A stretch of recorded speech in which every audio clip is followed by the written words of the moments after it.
As promised last time, here's Tetris for the CDI. Philip sure likes to make bold claims, don't they?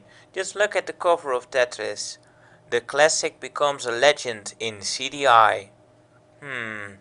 I'm no real linguistic professional, as my last video surely showed you, but shouldn't it be on CDI instead of in? Besides that, I always thought Tetris was a legend ever since I first played it on the NES. But even so, when this came out in '94, I just had to have it. I mean, it's Tetris, man. You can't go wrong with Tetris. And with such a bold statement on the box, it had to be good. The manual also has a few things to say about how good it is, telling you how this CDI program presents Tetris with some new stuff, like original video images shot in California, or how about digital stereo music.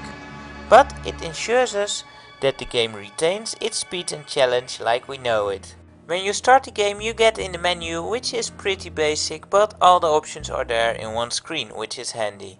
You can select the level, and as you do, you hear the music for the level, since every one of the 10 levels has its own music track. You can also set the height, which will litter the playing field with some random blocks for that many of lines to give a bit of extra challenge.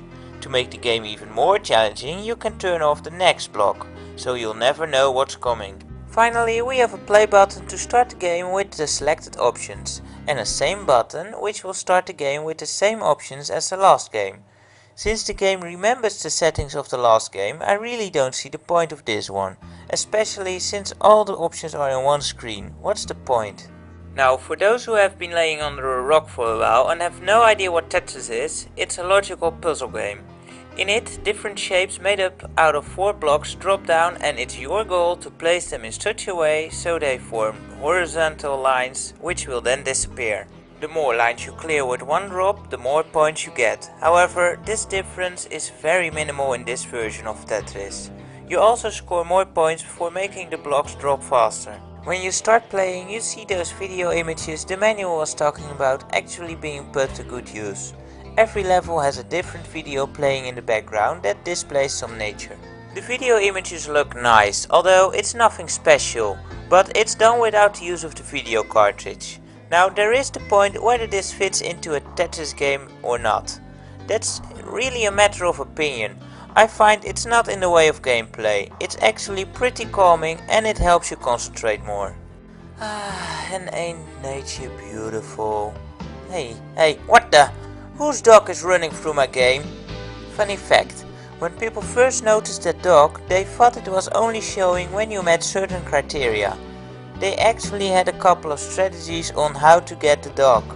If they only knew it was a video playing back then. All you have to do is suck so bad so that the video will play long enough. But the things they come up with were pretty hilarious. It's also funny that Philips knew nothing about the dog being in there. Real good playtesting, guys. Now for the music.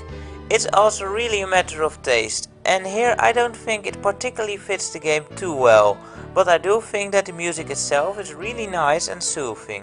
It's just too bad there are no sound effects whatsoever though. The game becomes a bit too soothing for its own good. On the other hand, if it weren't for the images and the music to calm you down, you'd be screaming at the screen. The gameplay certainly doesn't help you calm your spirit, that's for sure. This must be the most annoying and hardest Tetris game out there. My biggest problem with the game is that you cannot hasten the fall of the blocks. Instead, you only have a hard drop, which can no longer be controlled once initiated.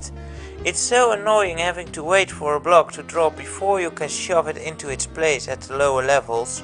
It also doesn't help that the playing field is completely black and you'll occasionally misjudge your hard drops. Since doing hard drops is pretty much the only way to get high scores, this gets really annoying fast. The down button isn't even used, what the hell? Why couldn't they put in a soft drop? That would have made this game so much better. Also, the pause button is a bit weird. To pause the game, you have to press and hold the up button for a while. Another gameplay change they did is that there's no correction time whatsoever. The moment a block hits another, it's just stuck. So better not make any errors. Especially in later levels, this becomes really hard to deal with as the speed increases.